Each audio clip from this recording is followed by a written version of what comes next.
এর জন্য দায়ের মোকাবেলা যারা আসবে, দায়ের কোনো ভয় নাই।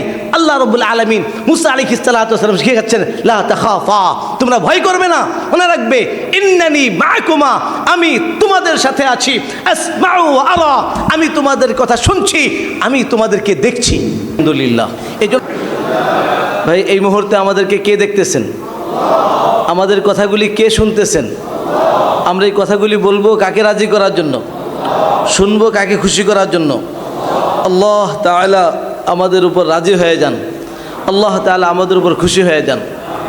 সম্মানিত হাজিরিন, মুরব্বিগণ হুকুম করেছেন আপনাদের সামনে সবক শোনানোর জন্য এবং সবক শোনানোর বিষয় নির্ধারণ করে দিয়েছেন, সেটি হলো নবীদের মিশন ও আমাদের দায়িত্ব। তা আমি আমার সবক শোনানোর আগে আপনাদেরকে একটা জিজ্ঞাসা করতে চাই। বলুন তো, অমুসলিমদেরকে দাওয়াত দেওয়া কিওয়ালা কাজ? নবীওয়ালা কাজ। মাশাআল্লাহ, একটু জোরে বলবেন আবার। অমুসলিমদেরকে দাওয়াত দেওয়া কিওয়ালা কাজ? নবীওয়ালা কাজ। জাযাকুমুল্লাহ, অনেক ধন্যবাদ আপনাদেরকে উত্তর দেওয়ার জন্য। বাকি দুঃখিত, আমি আপনাদের সাথে শতভাগ একমত নই। অমুসলিমদেরকে দাওয়াত দেওয়া আম্বিয়াওয়ালা কাজ। প্রমাণ, আল উলামা ওয়ারাসাতুন নবী না ওয়ারাসাতুল আম্বিয়া? নবীয়নের বহুবচন হলো আম্বিয়া। আল উলামা ওয়ারাসাতুন নবী বলা হয় নাই, কি বলা হয়েছে? ওয়ারাসাতুল। তো নবীয়নের বহুবচন আম্বিয়া। যদি বলা হতো আল উলামা ওয়ারাসাতুন নবী, তাহলে বলা যেতে পারতো যে এটা নাবিওয়ালা কাজ। কিন্তু আমরা নাবির ওয়ারিস না, এক নবীর ওয়ারিস না, আমরা সব নবীর ওয়ারিস। তো সব নবীর যেই কাজ আমাদের। এখন প্রশ্ন হলো, সব নবীর কাজটা কি ছিল? আল উলামা ওয়ারাসাতুল আম্বিয়া, আমরা এক নবীর ওয়ারিস না, সব নবীর ওয়ারিস। নূহ আলাইহিস সালাতু ওয়াস সালাম একজন নবী গিয়েছেন, সেই নবীর ওয়ারিস কি ওয়ারিস না? কি মনে হয় আপনাদের? উলামায়ে কেরাম, আমরা নূহ আলাইহিস সালামের ওয়ারিস কি ওয়ারিস না? অবশ্যই ওয়ারিস। নূহ আলাইহিস সালাম যে বলেছেন, আল্লাহ পাক সূরা নূহ নামে একটা সূরা নাজিল করেছেন, শুরুতেই বলেছেন ইন্না আরসালনা নূহান ইলা কওমিহি, আমি তার কওমের কাছে পাঠিয়েছি। তো নূহ আলাইহিস সালাম তার কওমকে যে দাওয়াত দিতেন, ইন্নী দাউতু কওমি লাইলা ওয়া নাহারা, আমি রাত্র এবং দিনে দাওয়াত দিতাম। উনি যাদেরকে দাওয়াত দিয়েছিলেন, রাত্রে দিনে সকালে বিকালে, যখন তিনি দাওয়াত দিতেন, তারা দাওয়াত পেতে পেতে এত বিতৃষ্ণা হয়েছিল যে নূহ আলাইহিস সালাতু ওয়াস সালামের দাওয়াত শুনলে, আওয়াজ শুনলে, দেখলে তারা কানের মধ্যে হাত দিয়ে দিত। ইয়াজআলু আসাবিআহুম ফি আযানিহিম, তাদের কানের মধ্যে তারা আঙ্গুল দিয়ে রাখতো, তারা চেহারাকে তারা ঢেকে রাখতো। অর্থাৎ দাওয়াত এই পরিমাণ নূহ আলাইহিস সালাম দিয়েছেন। আচ্ছা, প্রশ্ন হলো, নূহ আলাইহিস সালাম এত পরিমাণ যাদেরকে দাওয়াত দিয়েছিলেন, এরা কারা ছিল? মুসলিম ছিল না অমুসলিম ছিল? তাহলে অমুসলিমদেরকে নূহ আলাইহিস সালাম দাওয়াত দিয়েছেন, তাহলে নূহ আলাইহিস সালাম যাদেরকে দাওয়াত দিয়েছেন তারা মুসলিম না অমুসলিম? আর আমরা নূহ আলাইহিস সালামের ওয়ারিস কি ওয়ারিস না? 2 নম্বর, হযরত ইব্রাহিম আলাইহিস সালাতু ওয়াস সালাম, উনি ওনার বাবাকে দাওয়াত দিয়েছিলেন, ওনার কওমকে দাওয়াত দিয়েছেন। কুরআন বলেছেন, তো ওনার বাবা মূর্তি বানাতেন, উনি মুসলমান ছিলেন। ওনার কওম মূর্তির পূজা করতেন, তারা মুসলমান ছিলেন। তো ইব্রাহিম আলাইহিস সালাতু ওয়াস সালাম যাদেরকে দাওয়াত দিয়েছিলেন, তারা মুসলিম ছিল না অমুসলিম ছিল? হযরত মুসা আলাইহিস সালাতু ওয়াস সালাম ফেরাউনকে দাওয়াত দিয়েছেন। ফেরাউনকে দাওয়াত দেওয়ার সময় ফেরাউন মুসলমান ছিল? তাহলে মুসা আলাইহিস সালাম কাদেরকে দাওয়াত দিয়েছেন? মুসলিম না অমুসলিম? তো অমুসলিমদেরকে দাওয়াত দেওয়া কিওয়ালা কাজ? আম্বিয়াওয়ালা কাজ। কিওয়ালা কাজ? আমার আজকের বিষয় হলো নবীদের মিশন। তো সব নবীদের মিশন কি ছিল?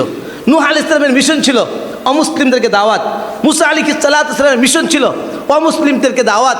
ইব্রাহিম আলাইহিস সালামের মিশন ছিল অমুসলিমদেরকে দাওয়াত। শুধু মিশনই নয়, মিশন বাস্তবায়নের প্রক্রিয়া পদ্ধতি আল্লাহ সুবহানাহু ওয়া তাআলা শিখিয়েছেন। আমরা যদি মুসা আলাইহিস সালাতু ওয়াস সালাম সূরা তাহা এবং অন্যান্য সূরাগুলি পড়ি, দেখব যে অধিকাংশ জায়গায় মুসা আলাইহিস সালাতু ওয়াস সালামের কথা আছে। মুসা আলাইহিস সালাতু ওয়াস সালামকে যখন কাফের অমুসলিম ফেরাউনের কাছে আল্লাহ পাক পাঠান, অনেক প্রশ্ন করেছেন। মুসা আলাইহিস সালামকে বললেন ইযহাবা ইলা ফিরআউনা, প্রথমত উনি একা বলছেন ইযহাব ইলা ফিরআউনা, পরে আবার বলছেন, উনি আবার বললেন যে আল্লাহ আমি তো একা পারছি না, আপনি আমার ভাইকে ওয়াজিরা, আমার ভাইকে আমার বানিয়ে দিন, সহযোগী বানিয়ে দিন। আল্লাহ তাকেও তাও বানিয়ে দিলেন। এবার বললেন ইযহাবা ইলা ফিরআউনা, দুইজনে ফেরাউনের কাছে যাও। আর মুসা আলাইহিস সালাতু ওয়াস সালাম অনেকগুলি নিজের দুর্বলতা পেশ করলেন যে আল্লাহ আমি তো হলাম মার্ডার কেসের আসামি। কিসের আসামি? উনি মার্ডার কেসের আসামি, চলে আসছেন। এখন ওনাকে পাঠাচ্ছেন ওই যার বিরুদ্ধে ফাঁসির রায় হয়ে গিয়েছে, উনার কাছে পাঠিয়েছেন। আবার বলছে যাও, ওনার কাছে গিয়ে দাওয়াত দিতে। তো তুমি বলছে আল্লাহ ইয়াদিকু সাদরি, আমার অন্তর তো সংকুচিত হয়ে আসছে। আল্লাহ লা ইয়ানতিকু লিসানি, আমার জবান তো চলে না। আল্লাহ আমি ভয় পাচ্ছি। আল্লাহ সুবহানাহু তাবারাক তাআলা দাঈ মুসা আলাইহিস সালাতু ওয়াস সালামকে দাওয়াতের কৌশল শেখাচ্ছেন এবং পদ্ধতি হেদায়েতের কথা বলছেন যে মুসা তুমি ভয় পাবা না, লা তাখাফা, তোমরা ভয় পাবা না, ইযহাবা, তোমরা যাও দাওয়াত দেওয়ার জন্য, কাফেরদের কাছে যাও, ফেরাউনের কাছে যাও, দাওয়াত দেওয়ার জন্য যাও, ভয় পাবা না, লা তাখাফা, তোমরা ভয় পাবা না। মনে রাখবা ইন্নানি মাআকুমা, আমি তোমাদের সাথে আছি, আসমাউ ওয়া আরা, আমি তোমাদেরকে দেখছি, তোমাদের কথা শুনছি। এই জন্য যারা দায়ী, আমরা ওই নবীর ওয়ারিস, নূহ আলাইহিস সালামের ওয়ারিস, মুসা আলাইহিস সালামের ওয়ারিস। মুসা আলাইহিস সালাম যেমন নাকি ফেরাউনের মতো কাফের অমুসলিমকে দাওয়াত দিয়েছেন, আমাকে আপনাকে আমার দেশের অমুসলিম ভাইদেরকে দাওয়াত দিতে হবে। দাওয়াত দেওয়ার সময় মুসা আলাইহিস সালামকে আল্লাহ পাক যেই কথা স্মরণ করিয়েছেন, আমাদেরকেও তার কাছ থেকে ওই শিক্ষা নিতে হবে। আমরা যখন দাওয়াত দিতে যাব, দায়ীর কোনো ভয় নাই। দায়ীর কি নাই? দায়ের বিরুদ্ধে যারা আসবে তাদের দুই অবস্থা, হয় হেদায়েত পাবে না ধ্বংস হয়ে যাবে। দায়ের কিচ্ছুই হবে না, যদি কিছু হয় যার জন্য কাজ করছে তার কাছে পৌঁছে যাবে। বলেন দায়ের কি নাই? সবাই বলি দায়ের কি নাই? সবাই বলি দায়ের কি নাই? দায়ের কি নাই? দায়ের বিরুদ্ধে যারা আসবে কয় অবস্থা? হয় হেদায়েত পাবে না হলে ইতিহাস সাক্ষী। হযরত ইব্রাহিম আলাইহিস সালামের মোকাবেলায় কে আসছিল? ইব্রাহিম আলাইহিস সালামের মোকাবেলায় ইব্রাহিম আলাইহিস সালাম দায়ী ছিলেন।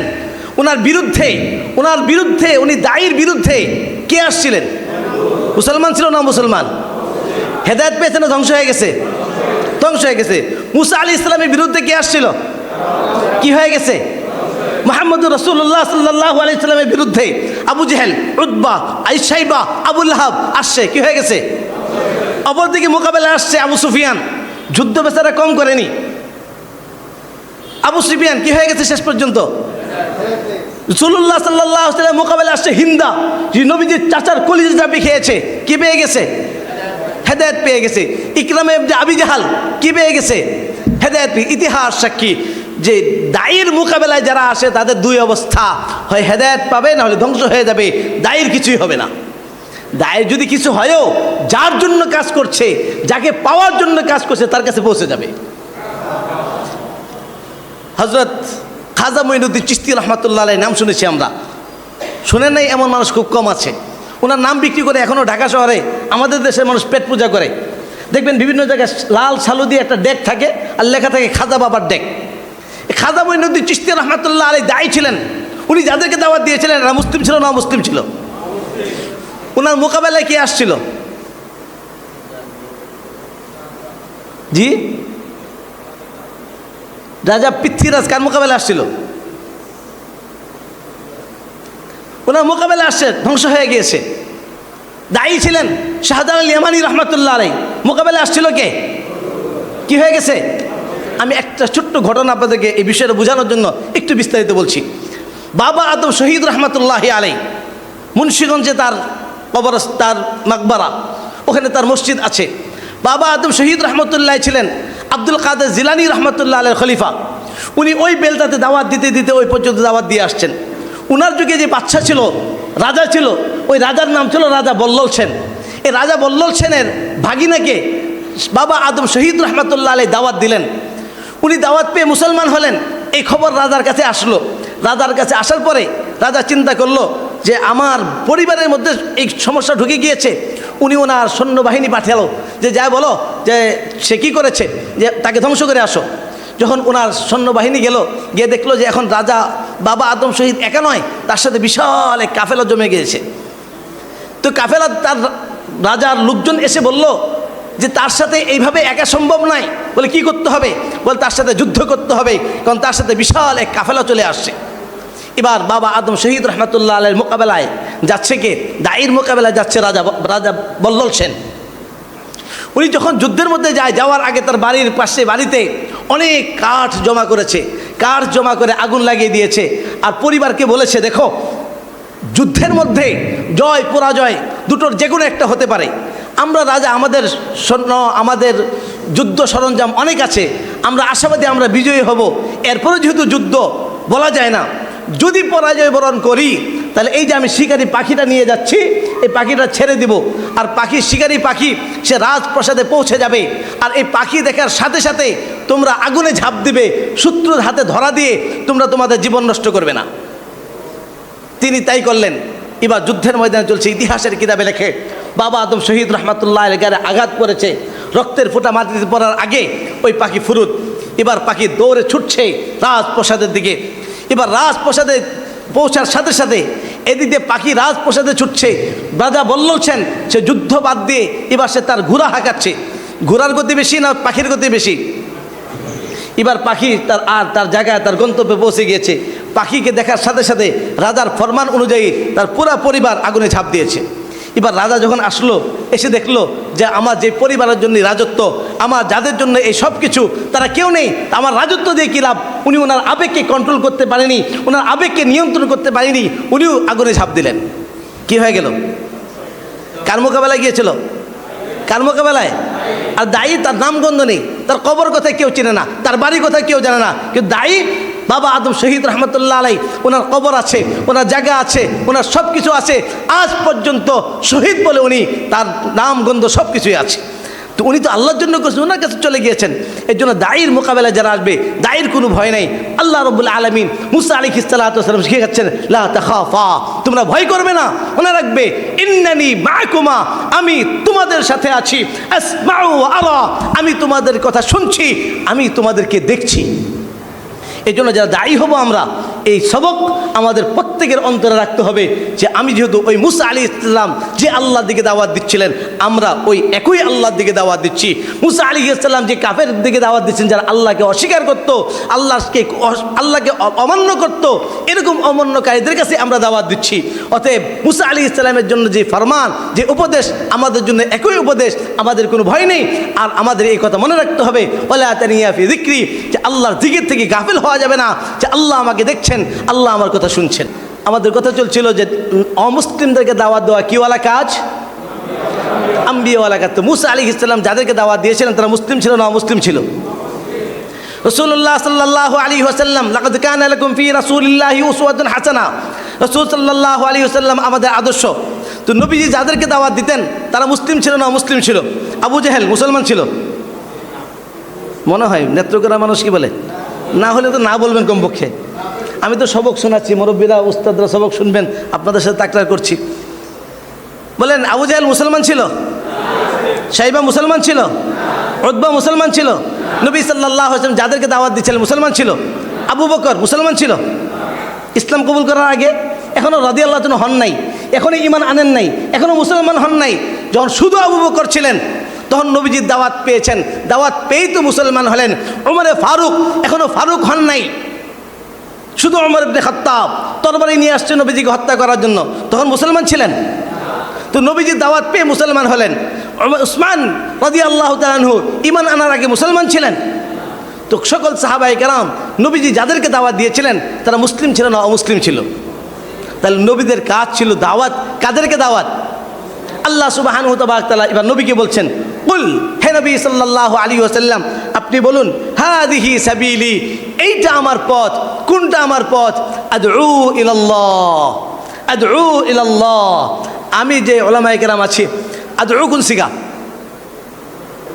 ওয়াহিদ বলতে বাহাস ফেলে মুদারে, মুদারে কিসের অর্থ? দুইটা অর্থ দেয়, বর্তমান এবং ভবিষ্যৎ। আদউ, আমি, হে নবী আপনি সকল মানুষকে বলুন, হাদিহি সাবিলি, এইটা আমার পথ। কোনটা আমার পথ? আদউ ইলাল্লাহ, আমি যে রানিং দাওয়াত দিচ্ছি, ভবিষ্যতে দাওয়াত দিব, হাদিহি সাবিলি। নবীর যুগে নবী কাদেরকে দাওয়াত দিচ্ছিলেন? জি, তা আল্লাহ বলছে, হে নবী আপনি বলুন এইটা আমার পথ। কোনটা? আমি যে রানিং দাওয়াত দিচ্ছি, ভবিষ্যতে দাওয়াত দিব, হাদিহি সাবিলি আদউ ইলাল্লাহি আলা বাসীরাতিন। আর আমি যে কাফের মুশরিক অমুসলিমকে দাওয়াত দিচ্ছি, না বুঝে নয়, বুঝে শুনে দাওয়াত দিচ্ছি। আনা, এই দাওয়াত দেওয়াটা আমার কাজ। ওয়া, এবং মান, যে ইত্তেবা অনুসরণ করে নি আমার, এই দাওয়াতি কাজ আমার কাজ। যে বা যারা আমার অনুসরণ করে তাদেরও কাজ। সম্মানিত হাজিরিন, এটা আমাদের কাজ ছিল যে আমরা নবীর অনুসারী। এখন প্রশ্ন হলো, আমরা নবীজির অনুসারী হয়ে আমরা কি আমাদের আশপাশের অমুসলিমদেরকে দাওয়াত দিচ্ছি? আজকে সারা পৃথিবীতে মুসলমানদের অবস্থা ভালো না খারাপ? একটু কথা বলতে হবে। মুসলমানদের অবস্থা ভালো না খারাপ? মুসলমানরা সম্মানের অবস্থায় আছে না অসম্মানের অবস্থায়? এই অসম্মানটা নিয়ামত না আযাব? আল্লাহ পাক কোরআনুল হাকিমের মধ্যে মানুষের দুইটি অবস্থা বর্ণনা করেছেন। একটা হলো ইজ্জতের, আর একটা হলো যিল্লতের। ইজ্জত সম্পর্কে আল্লাহ পাক বলেন, ওয়ালিল্লাহিল ইজ্জাতু ওয়ালি রাসূলিহি ওয়ালিল মুমিনিন। ইজ্জত সম্মান হলো আল্লাহ পাকের জন্য এবং তার রাসূলের জন্য এবং মুমিনদের জন্য। কোরআনের ফরমান অনুযায়ী আমাদের মুসলমানরা কোন অবস্থায় থাকার কথা ছিল? জি, আসি কোন অবস্থায়? কেন জিল্লতের অবস্থায় আছে? জিল্লতটা নিয়ামত না আযাব? এই সম্পর্কে পূর্ববর্তী উম্মতদের সম্পর্কে বলা হয় দুরিবাত আলাইহিমুয যিল্লাতু ওয়াল মাসকানা। আযাব হিসাবে বলা হচ্ছে দুরিবাত আলাইহিমুয যিল্লাতু ওয়াল মাসকানা। তো পূর্ববর্তী উম্মতদেরকে যেই কারণে এই আযাব, লাঞ্ছনার আযাব দেওয়া হয়েছিল, ওই কারণগুলি যদি আমাদের মধ্যে পাওয়া যায়, আমাদেরকেও লাঞ্ছনার আযাব দেওয়া হবে। এবার দেখব যে পূর্ববর্তী উম্মতদেরকে কেন শাস্তি দেওয়া হয়েছিল।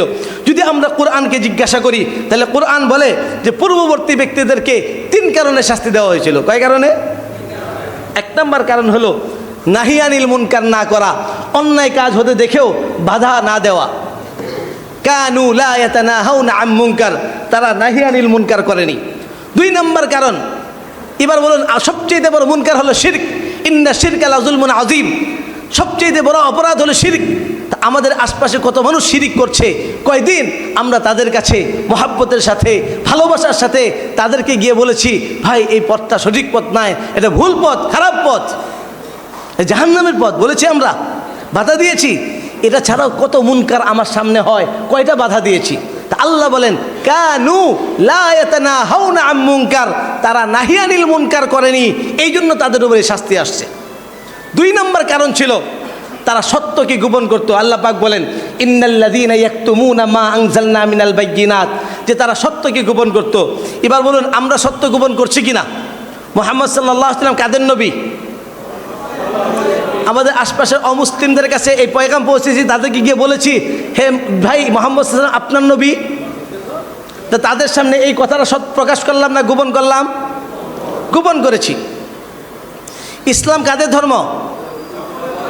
আমরা হিন্দুদেরকে, খ্রিস্টানদেরকে গিয়ে বলেছি ইসলাম আপনার ধর্ম, কোরআন আপনার, আল্লাহ আপনার, নবী আপনার। তাদের সামনে সত্য কথা প্রকাশ করি নাই, গোপন রেখেছি। ঠিক পূর্ববর্তী উম্মতদেরকে যেই কারণে শাস্তি দেওয়া হয়েছিল, তার 2 নম্বর কারণ ছিল ইন্নাল্লাযীনা ইয়াকতুমুনা মা আনজালনা মিনাল বাইয়িনাত, যে তারা সত্যকে গোপন করত। আল্লাহ পাক যা অবতীর্ণ করেছেন তা তারা গোপন করত। 3 নম্বর কারণ ছিল আল্লাহ পাকের বিধিবিধান থেকে গাফেল হওয়া। আজকে আমরা মুসলমানরা আল্লাহ পাকের হুকুম থেকে গাফেল, নামাজ থেকে গাফেল, রোজা থেকে গাফেল, হজ থেকে গাফেল। তো 3 কারণ আমাদের মধ্যে পাওয়া যাচ্ছে কি যাচ্ছে না? বলুন তো কয় কারণে শাস্তি? সবাই কয় কারণে? 1 নম্বর নাহি আনিল মুনকার না করা, অন্যায় কাজ হতে দেখে বাধা। 2 নম্বর কারণ সত্যকে গোপন করা। 3 নম্বর আল্লাহ পাকের বিধিবিধান থেকে গাফেল হওয়া। এই 3 কারণ আমাদের মধ্যে পাওয়া যাচ্ছে কি যাচ্ছে না? আযাব কয় প্রকার? আল্লাহ পাক বলেন আযাব 3 প্রকার। কুল হুয়াল কাদিরু আলা আন ইয়াবআসা আলাইকুম আযাবাম মিন ফাওকিকুম আও মিন তাহতি আরজুলিকুম আও ইয়ালবিসাকুম শিআআ ওয়া ইউযীকা বা'দুকুম বা'সা বা'দ। যে আল্লাহ বলেন আযাব 3 প্রকার। তোমাদের আসমানি আযাব, মিন ফাওকিকুম আমাদের মাথার উপরে কি আছে? বলে আসমানি আযাব, জমিনি আযাব, আর পরস্পর ঝগড়ার আযাব। আযাব কয় প্রকার? কি কি? আসমানি, জমিনি, পরস্পর ঝগড়া। বলুন আযাব কয় প্রকার? কি কি? এবার আমাদের মধ্যে কয়টা আছে? জি না, একটা আছে, 2টা নাই। বলেন কয়টা আছে, কয়টা নাই? কেন আছে কেন নাই? নবীজির দোয়া, মসজিদে ইজাবা, মদিনাতুল মুনাওয়ারায় জান্নাতুল বাকির পরে একটা মসজিদ আছে, এই মসজিদটার নাম হলো মসজিদে ইজাবা। এখানে নবীজি দোয়া করেছেন সাআলতু রাব্বি সালাসান ফাআতানি ইসনাতাইন ওয়া মানাআনি ওয়াহিদা। আমি আল্লাহর কাছে 3টি দোয়া করেছি, ফাআতানি ইসনাতাইন আমার 2টি দোয়া কবুল করা হয়েছে, ওয়া মানাআনি ওয়াহিদা 1টি দোয়া কবুল করা হয় নাই। সাআলতু রাব্বি আল্লা ইহলিকা উম্মতি বিল গরক। আমি আল্লাহর কাছে দোয়া করেছি আল্লাহ আমার উম্মতকে জমিনি বালা দিয়ে ধ্বংস করিয়েন না। ফাআতানিহা আমার এই দোয়া কবুল করা হয়েছে। আমি আল্লাহর কাছে দোয়া করেছি আল্লাহ আমার উম্মতকে দুর্ভিক্ষ দিয়ে, আসমানি বালা দিয়ে ধ্বংস করিয়েন না। ফাআতানিহা আমার এই এই দোয়া কবুল করা হয়েছে। আমি আল্লাহর কাছে দোয়া করেছি, আল্লাহ আমার উম্মতকে নিজেদের মধ্যে ঝগড়া, ইখতিলাফ, মারামারি, পরস্পর কাটাকাটি দিয়ে আমাদের উম্মতকে এই আযাব দিয়েন না। ফামানাআনিহা, আমার এই দোয়া কবুল করা হয় নাই। পূর্ববর্তী উম্মতকে এই 3 আযাবের কোনো এক আযাব দিয়ে পুরো জাতিকে ধ্বংস করা হতো। 2 আযাব, এখন আংশিকভাবে আসমানি আযাব কথাও হলেও ওটা আংশিকভাবে হয়, পুরো জাতি ধ্বংস হয় না। জমিনে আযাব কথাও হলেও আংশিক হলেও কিছু মানুষ ক্ষতিগ্রস্ত হলেও পুরো জাতি ক্ষতিগ্রস্ত হয় না। কিন্তু 3 নম্বর আযাব যেটা, নিজেদের মধ্যে ঝগড়া, ইখতিলাফ, মারামারি আছে না নাই? এই আছে যে আছে, এটা কারণটা কি? সৈয়দ আবুল হাসান আলী আন-নাদবী রাহিমাহুল্লাহ উনি একবার আমেরিকায় গেলেন। যে আমেরিকার লোকজন ওনাকে বললেন, অনেক উলামায়ে কেরাম, যে হুজুর আমরা তো কেউ পাকিস্তান থেকে, কেউ ভারত থেকে, কেউ বাংলাদেশ থেকে এসেছি, আমরা সবাই দিনের কাজ করি, কিন্তু আমাদের নিজেদের মধ্যে মিল নেই, নিজেদের মধ্যে ঝগড়া, ইখতিলাফ, মারামারি। অর্থাৎ সবাই দিনের কাজ করছি, সবাই আল্লাহর কাজ করছি, সবাই কোরআনের কথা বলছি, কিন্তু একজন আরেকজনকে কি করতে পারি না, দেখতে পারি না, একজন আরেকজনের সাথে মিল নাই। কারণটা কি? সৈয়দ আবুল হাসান আলী আন-নাদবী রাহিমাহুল্লাহ খুব চমৎকার একটা উত্তর দিয়েছেন। আমি আপনাদেরকে সেই উত্তরটা শোনাতে যাচ্ছি। সৈয়দ আবুল হাসান আলী নদবী রাহিমাহুল্লাহ বললেন, দেখুন, একটা কাঠ আর একটা কাঠকে জোড়া দেওয়ার জন্য এক ধরনের গাম প্রয়োজন হয়, আটা প্রয়োজন হয়। একটা কাগজ আর একটা কাগজের সাথে জোড়া দেওয়ার জন্য ভিন্ন আর এক ধরনের গাম, আটা প্রয়োজন হয়। ঠিক একটা অন্তর আর একটা অন্তরের সাথে মিলানোর জন্য আরেকটা গাম প্রয়োজন হয়, আর সেই গামটার নাম হলো ইখলাস। সেই গামটার নাম কি? ইখলাস। বলে আমার মধ্যে ইখলাস আছে না নাই বুঝবে কিভাবে? বলে আমার মধ্যে ইখলাস আছে না নাই বুঝবে কিভাবে? শাহ ওলিউল্লাহ মুহাদ্দিস দেহলভী রাহমাতুল্লাহ আলাইহি বলেন যে আমার মধ্যে ইখলাস আছে না নাই বোঝার উপায় হলো যে আমার দিনের কোনো কাজের অনুগৃহীত হওয়া, অর্থাৎ কেউ দিনের কোনো কাজ করছে, এই কাজটা দেখে তার অন্তরের মধ্যে এই অবস্থা তৈরি হওয়া, সে আমার উপর অনুগ্রহ করছে। এই কাজটা আমার ছিল, আমি পারি নাই, আমার আরেক ভাই করেছে, তার মানে সে আমার উপর অনুগ্রহ করেছে। তাহলে বোঝা গেল সে আমার উপর ইহসান করেছে। এই অনুগৃহীত হওয়ার মনোভাব যদি আমার মধ্যে থাকে, তাহলে বোঝা যাবে যে আমার মধ্যে ইখলাস আছে, না হলে বোঝা যাবে আমার মধ্যে ইখলাস নাই। আমার শাইখ মুর্শিদ হযরত মাওলানা কালিম সিদ্দিকী হাফিজাহুল্লাহ চমৎকার একটা উদাহরণ দেন এই বিষয়ের মধ্যে। উনি বলেন যে দেখুন, আমার মধ্যে ইখলাস আছে নাই বুঝবো কিভাবে? যে আমার মাদ্রাসা থেকে কিছু উস্তাদ ভেঙ্গে পাশে আরেকটা মাদ্রাসা করলো, আমার সিনিয়র উস্তাদরা সেখানে চলে গেল, আমার ডোনার ওখানে চলে গেল, আমার ছাত্র কিছু চলে গিয়েছে, আরও অন্যান্য ছাত্র ওই জায়গায় আসতেছে। এখন আমার মাদ্রাসা থেকে ওই মাদ্রাসার ছাত্র বাড়তেছে, বিল্ডিং উন্নত হচ্ছে, আর আমারটা অধঃপতন হচ্ছে। এমতো অবস্থায় আমার অন্তরের মধ্যে যদি এই হালত তৈরি হয় যে ওই মাদ্রাসা দূর হোক, ওই মাদ্রাসা কমুক, ওই মাদ্রাসা বন্ধ হোক, ওই মাদ্রাসা আর ছোটো হোক, আমার তারটা কেন বড় হচ্ছে, মনে যদি কষ্ট লাগে, তাহলে বোঝা যাবে যে আমার মধ্যে ইখলাস নেই। আর যদি আমার অন্তরের মধ্যে এই হালত তৈরি হয় যে আলহামদুলিল্লাহ, আমি যে কোরআন পড়াইতাম ওই ভাই তো ওই কোরআনই পড়ায় না, আর একটা পড়ায়। আমি যে আল্লাহর দিকে দাওয়াত দিতাম উনি তো ওই আল্লাহর দিকেই দাওয়াত দেন। অতএব আমি যেটা পারি নাই আমার ভাই পেরেছে, আলহামদুলিল্লাহ। এই জন্য অন্তর খুশি হবে, তার কাছে যাবে, যে পরামর্শ দিবে, ভাই এই কাজটা এইভাবে না এইভাবে করেন। তাহলে বোঝা যাবে যে আমার মধ্যে ইখলাস আছে। হযরত বলেন যে যদি এই হালত তৈরি না থাকে, ইখলাস না থাকে, তাহলে কি করণীয়? যে আমার এই জায়গায় কোনো মুখলিস ব্যক্তিকে বসিয়ে আমি অন্য জায়গায় গিয়ে রিক্সা চালিয়ে অথবা বাদাম বিক্রি করে রুজি রোজগার চালাবো, আর আমার জায়গায় একজন মুখলিস ব্যক্তিকে দেব। সম্মানিত হাজিরিন, ইখলাস, আমার মধ্যে ইখলাস, এই ইখতিলাফ দূর করার একমাত্র পদ্ধতি হলো যে আঠা, আমার কথা নয়, সৈয়দ আবুল হাসান আলী নদভী রাহমাতুল্লাহ কথা, যে ওই ইখলাসের নামের আঠা ঘাম লাগাইতে হবে। আমরা সবাই অনুসরণীয় হতে চাই, অনুসারী হতে চাই না। বলে কামিয়াবি হলো অনুসারী হওয়ার মধ্যে, অনুসরণীয় হওয়ার মধ্যে নয়। যারা অনুসরণীয় অনুসারী হয় তাদের মধ্যে শুরু থেকেই ইখলাস থাকে, আস্তে আস্তে ইখলাস বাড়তে থাকে। আর যদি আমি অনুসরণীয় হতে চাই, তাহলে আমার শুরু থেকে ইখলাস থাকলেও আস্তে আস্তে কমতে থাকে।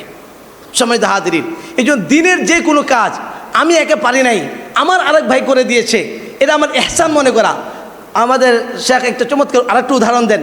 আমার একটা বিল্ডিং বাড়ি বানাচ্ছি, আমার বাড়ি বানানোর সময় আমার মিস্ত্রির সাথে আমার এই ভাই এসে একটা ইট লাগিয়ে দিল, সিমেন্ট আগিয়ে দিল। এখন তার প্রতি আমি কি বলবো, যে সে আমার কাছে কোনো টাকা পয়সা নেয় নাই, সে আমার কাজটা করে দিয়েছে, তা আমি তার প্রতি রাগ করবো না খুশি হব? তাকে আমি কি মনে করব? মুহসিন মনে করবো, অনুগ্রহ মনে করবো, যে লোকটা আমার অনুগ্রহ করেছে। দুনিয়ার ক্ষেত্রে আমার ঘর বানানোর ক্ষেত্রে আরেকজন যদি সহযোগিতা করে তাকে আমি অনুগ্রহ মনে করি। দিনের ক্ষেত্রে আমি যে কাজটা করতে পারি নাই আরেক ভাই করতেছে, ওইখানে আমি কেন অনুগ্রহ মনে করি না? তার মানে ওখানে আমার এখলাসের সমস্যা আছে। যদি আমার এখলাস থাকে তাহলে বোঝা যাবে দিনের যে কেউ দিনে কোনো কাজ করছে বা সেটার মধ্যে অনুগ্রহ এখলাস থাকবে। প্রিয় হাজিরিন, এই জন্য দিনের যে কোনো কাজ হয় এখানে আমার জন্য একটা অংশগ্রহণ থাকে। আমি দিনই কাজে যদি সহযোগী হইতে না পারি কমপক্ষে বিরোধী করব না। আমি উপকার করতে পারি আর না পারি ক্ষতি করব না। সে আমি পারছি না, আমার আরেক ভাই পারছে, সবসময় তাকে সহযোগী মনে করব। তাকে আমার এহসান মনে করব যে আমার কাজটা আরেক ভাই করে দিয়েছে। সম্মানিত হাজিরিন, যেই কথা বলছিলাম, কয় কারণে শাস্তি? 1 নম্বর কারণ, 2 নম্বর সত্য গোপন করা, 3 নম্বর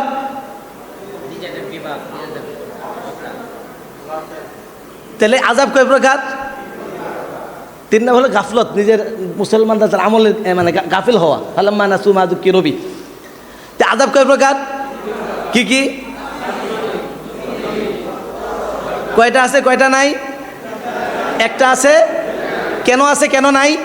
নবীজির দোয়া। কেন আছে কেন নাই?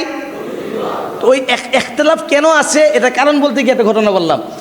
এবার এই আযাব যে আছে, এই যে আযাব, যে নিজেদের মধ্যে ঝগড়া, এই আযাব থেকে বাঁচার উপায় কি? বাঁচার উপায় 3টি। বাঁচার উপায় কয়টি? আযাব 3 প্রকার। আর এই আযাব থেকে বাঁচার উপায় 3টি। আল্লাহ পাক বলেন, ইল্লাল্লাযীনা তাবু ওয়া আসলাহু ওয়া বায়্যানু, তওবা করবে এবং সংশোধন হয়ে যাবে। ওয়া বায়্যানু, সত্য জিনিস যেটা গোপন করছে সেটা অমুসলিমদের সামনে, অন্যের সামনে প্রকাশ করবে।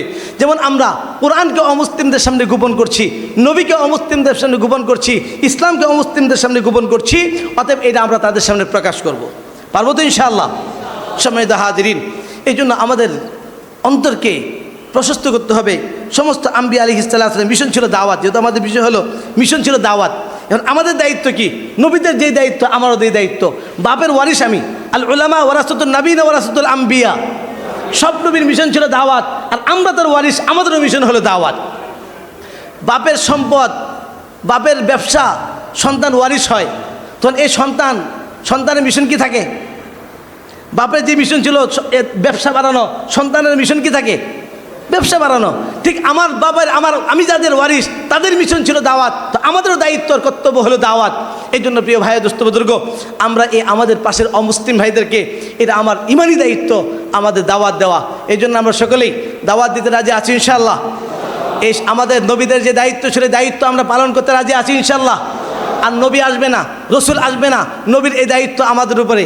এই জন্য এই দায়িত্ব আদায় করতে কে কে রাজি আছে ইনশাআল্লাহ? আল্লাহ আমাদের তৌফিক দান করুন। এই দায়িত্ব আদায় না করলে সমস্যা কি, ক্ষতি কি?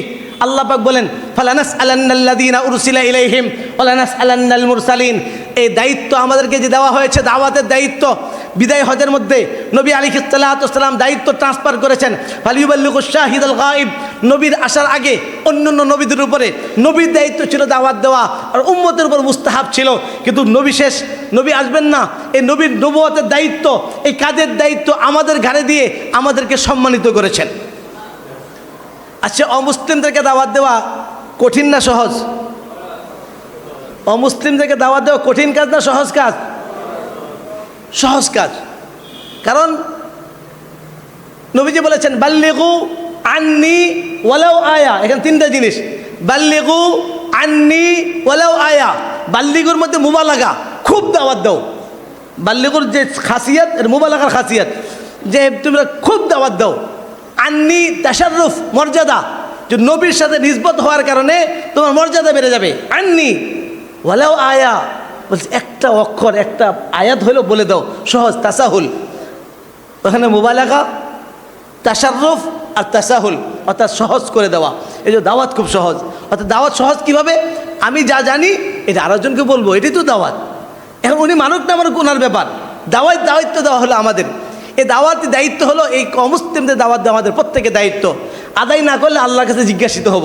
আল্লাহ পাক বললেন, ফালানাসআলান্নাল্লাযীনা উরসিলা ইলাইহিম ওয়ালানাসআলান্নাল মুরসালিন। রসুল এবং মুরসাল যাদেরকে পাঠানো হয়েছে, যাদের কাছে পাঠানো হয়েছে, উভয়কে আমি জিজ্ঞাসা করবই। দুই তাকিদ, লামে তাকিদ নুনে তাকিদ সাকিলা, আল্লাহ পাক ভারী দুই তাকিদ দিয়ে বলছেন অবশ্যই অবশ্যই আমি রাসূল এবং মুরসাল যাদেরকে পাঠিয়েছি, যাদের কাছে পাঠিয়েছি, উভয়কে আমি জিজ্ঞাসা করবই। আল্লাহ সুবহানাহু তাবারক তাআলা আমাদেরকে কাল কিয়ামত দিবসে জিজ্ঞাসা করবেন, তোমরা তোমাদের প্রতিবেশী অমুসলিমদের কাছে ইসলামের দাওয়াত দিয়েছিলে কি দাও নাই? অমুসলিমদেরকে আল্লাহ জিজ্ঞাসা করবেন, এই মুসলমানরা তোমাদেরকে দাওয়াত দিয়েছিল কি দেয়নি? ভাই আমার এই হিন্দু ভাইরা, খ্রিস্টান ভাইরা, এরা জানে না, বুঝে না, না বুঝে না জেনে চিরকাল জাহান্নামে চলে যাচ্ছে। আমি কেমন আমার মানবতা যে আমার এক ভাই চিরকাল জাহান্নামে চলে গেছে, একটা বার আমরা ফিকির করলাম না। এটা গুরুত্বের ক্ষেত্রে আমরা কোন পর্যায়ে রাখি? মিষ্টি খাওয়া সুন্নতে যে গুরুত্ব আমরা দেই, হাদিয়া দেওয়া নেওয়া যে সুন্নতে যে গুরুত্ব দেই, এর সমপরিমাণ গুরুত্ব কি অমুসলিমদের দাওয়াতের ক্ষেত্রে দেই? আচ্ছা, আপনাদের ইমাম সাহেব যদি এক সপ্তাহ টুপি পাঞ্জাবি ছাড়া ইমামতি করে, ইমামতি থাকবে? অপরাধ কি? জি, সুন্নত তরক করা। তো সুন্নত তরক করার কারণে ইমাম সাহেবের ইমামতি শেষ, আর ইমাম সাহেব, খতিব সাহেব, কমিটি সাহেব, সব সাহেব মিলে আমরা যে একটা ফরজে কেফায়া অমুসলিমদেরকে দাওয়াত দেওয়ার হুকুম, ফরজে কেফায়া একটা ফরজ তরক করতেছি, সে অনুভূতি কি আমাদের মধ্যে আছে? একটাবার কি অনুভূতি আসছে যে আমি একটা গুনাহগার? ফরজ তরক করা সবের কাজ না, গুনার কাজ। তা আমি যে গুনাহ করছি, এই অনুভূতি কি আমার মধ্যে আছে? সম্মানিত হাজিরিন, এটা আমাদের দায়িত্ব। যেহেতু আমাদের বিষয় ছিল নবীদের মিশন কি আর আমাদের দায়িত্ব কি। নবীদের মিশন ছিল দাওয়াত, আর সেই দাওয়াতের দায়িত্ব আমাদেরকে দিয়ে গেছেন বিদায় হজে। আর নবী আসবেন না, কিয়ামত পর্যন্ত মুসলিম উম্মার দায়িত্ব হলো এই অমুসলিমদের কাছে দাওয়াত পৌঁছানো। আর এই দাওয়াত যদি না পৌঁছাই, আল্লাহর কাছে জিজ্ঞাসিত হব। আর দাওয়াত পৌঁছাইলে আমরা লাভ হবে। লাভ কি? নবী আলাইহিস সালাম বলেন, বুখারী শরীফের হাদিস, ইয়া আলী, হে আলী, তোমার মাধ্যমে যদি একজন ব্যক্তি হেদায়েত পেয়ে যায়, আল্লাহর রাস্তায় লাল উদ্যান করলে যে সব তার থেকে উত্তম সাবধান করা হবে। অন্য হাদিসে আছে যে তোমার মাধ্যমে যদি একজন ব্যক্তি হেদায়েত পেয়ে যায়, ওয়াজাবাত লাহুল জান্নাত, তার জন্য জান্নাত ওয়াজিব হয়ে যাবে। অন্য হাদিসে আছে যদি তোমার মাধ্যমে আদ-দাল্লু আলাল খাইরি কাফাইলিহি, তোমার দাওয়াতে যদি একজন ব্যক্তি মুসলমান হয়, সে যতদিন আমল করবে তার সব তুমি পাইতে থাকবে। এই জন্য কেউ যদি অলস হয়, অনেক আমল করতে ভালো লাগে না, অলসতা থাকে, তার জন্য কাজ হলো দাওয়াত। তার জন্য কাজ কি? অর্থাৎ সে দাওয়াত দিবে, সে যত আমল করবে সব আমল সে পাইতে থাকবে। আর যদি কেউ ভীতু হয়, মরতে চায় না, মরার ভয় থাকে, তার জন্য শাহাদাত। লা তাকুলু লিমান ইউকতাল ফি সাবিলিল্লাহি আমওয়াত, যে মরতে চায় না, মরাকে ভয় পায়, কারণ যে শহীদ হয় সে মরে না, সে হায়া বালু আল আহইয়া, সে জীবিত থাকে। প্রিয় ভাইরা, এই জন্য আমাদের এই দায়িত্বটা আদায় করতে সকলে রাজি আছি ইনশাআল্লাহ? বলেন, নবীদের মিশন কি ছিল? সবাই বলি, নবীদের মিশন কি ছিল? কাদেরকে দাওয়াত? তো সেই মিশন আমাদের কি না? তা আমাদের দায়িত্ব কি? নবীদের যে কাজ দায়িত্ব ছিল সেটা আমাদের দায়িত্ব করতে রাজি আছে কি না? সর্বশেষ একটা প্রশ্ন উত্তর দিয়ে শেষ করছি। একটা প্রশ্ন যে হুজুর, আপনি যে অমুসলিমদেরকে দাওয়াত দিতে বললেন, আমরা তো মুসলমানই ঠিক নেই, আমরা তো মুসলমানই হিন্দু মার্কা মুসলমান, আমরা মুসলমানই তো খ্রিস্টান মার্কা মুসলমান, আমরা তো নিজেরাই ঠিক নেই। আমরা যদি ঠিক হয়ে যাই, আমাদের আখলাক চরিত্র যদি সুন্দর হয়ে যায়, তো আমাদের দেখা দেখি তো অমুসলিমরা মুসলমান হয়ে যাবে। এই জন্য আগে আমাদের ঠিক হইতে হবে, তারপরে অমুসলিমদেরকে দাওয়াত দিতে হবে। কি বলেন, ঠিক না বেঠিক? যদি বলেন ঠিক না বেঠিক? বেঠিক কথা। আপনাদের ঠিক বলছেন, এর সাথে একটা বে লাগাইতে হবে। বলে কেন? যদি আমরা এই কথা মনে করি আগে আমরা ঠিক হব, তারপরে তাদেরকে দাওয়াত দিব, কিয়ামত চলে আসবে, আমার আপনার ঠিক হওয়া হবে না, আর অমুসলিমদেরকেও দাওয়াত দেওয়া হবে না। কেন? প্রত্যেক জুমায় আপনাদের খতিব সাহেব হুজুররা আপনাদেরকে হাদিস শোনান, খায়রুল কুরুনি করনি সুম্মাল্লাযীনা ইয়ালুনাহুম সুম্মাল্লাযীনা ইয়ালুনাহুম, সর্বোত্তম যুগ আমার যুগ, এরপর যুগ, এরপরের যুগ। এবার ইতিহাস যদি আমরা দেখি, দিন দিন মুসলমানদের অবস্থা আগে থেকে ভালো হচ্ছে না খারাপ হচ্ছে? তা আমরা যদি এই কথা মনে করি আগে আমরা ঠিক হবো, তারপর তাদেরকে দাওয়াত দিব, কিয়ামত চলে আসবে, আমার আপনার ঠিক হওয়া হবে না, আর তাদেরকেও দাওয়াত দেওয়া হবে না। তাহলে কি করতে হবে? বলে আমার আপনার ঠিক হওয়ার জন্য মেহনত চেষ্টা চালাইতে হবে, আমার আপনার ঠিক হওয়ার জন্য তাবলিগে যাইতে হবে, আমার আপনার ঠিক হওয়ার জন্য হক্কানি ওলামায়ে কেরামের সহবতে যাইতে হবে, হক্কানি পীর মাশায়েখের সহবতে যাইতে হবে, দিনই হালকার সাথে জুড়ে থাকতে হবে, আর সাথে সাথে অমুসলিমদেরকে দাওয়াত দিতে হবে। বলে কোনটা দরকার? চোখ দরকার না কান দরকার? নাক দরকার না মুখ দরকার? ঠিক অমুসলিমদের দাওয়াতও দেওয়া দরকার, মুসলমানদের ইসলাহ করারও দরকার। প্রিয় ভাইরা, এই জন্য এই কাজটা আমরা সকলে করতে রাজি আছি ইনশাআল্লাহ। আল্লাহ রাব্বুল আলামিন আমাদেরকে এই কাজের সাথে লেগে থাকার তৌফিক দান করুন, এই কাজটাকে নিজের কাজ মনে করার তৌফিক দান করুন, এই কাজটাকে জীবনের মিশন বানিয়ে এই কাজ করার তৌফিক দান করুন। সকল নবীদের মিশন একটাই, সকল নবীদের মিশন ছিল আল্লাহ বলা বান্দাদেরকে আল্লাহর সাথে জুড়াই দেওয়া, আল্লাহ দিন আল্লাহ জমিনে প্রতিষ্ঠা করা। আমাদেরও মিশন হবে আল্লাহর হুকুম, আল্লাহর দিন, আল্লাহর বান্দা যেন আল্লাহর সাথে জুড়ে যায়, আল্লাহ তার প্রত্যেক মানুষের কাছে যেন দাওয়াত পৌঁছে যায়। এই জন্য নবীদের মিশনের সাথে আমাদের মিশনকে মিল রাখি আমরা এই কাজটা করার চেষ্টা করব।